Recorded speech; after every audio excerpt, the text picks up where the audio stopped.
కానీ ఎవరైతే విద్యార్థులు కాకుండా వచ్చారో, ఎవరైతే అసాంఘిక చర్యలకు పాల్పడ్డారో దయచేసి వాళ్లను మాత్రం వదిలిపెట్టకండి. ఎందుకంటే ఇక్కడ హిందువులకు వ్యతిరేకంగా నినాదాలు చేయటం, గవర్నమెంట్ ని ప్రశ్నిస్తే యాంటీ నేషనల్ అంటారు. విద్యార్థులు కలం పట్టుకొని ఒక పుస్తకం పట్టుకొని అరే మాకు ఇట్లా అన్యాయం జరిగింది, మాకు న్యాయం చేయండి అని కోరుకుంటే దాని మతపరమైన విద్వేషాలు రేపడుతుంది. అసలు మతం ఏడుచ్చిందని ఇక్కడ నీట్ పేపర్ లీక్ అయింది, దాని గురించి ప్రశ్నిస్తున్నాం మేము.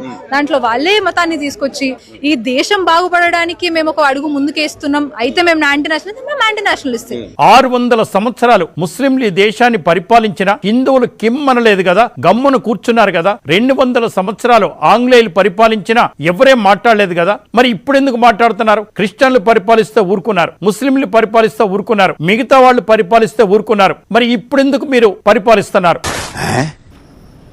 ఆ పరిపాలన కింద 800 సంవత్సరాలు ఉన్నారు కదా, ఇప్పుడు కూడా ఉండండి. మీకు మీరు పరిపాలించుకోవడం ఏంటి, మీకంటూ ఒక ఎజెండా ఏమిటి అని దాని సారాంశం.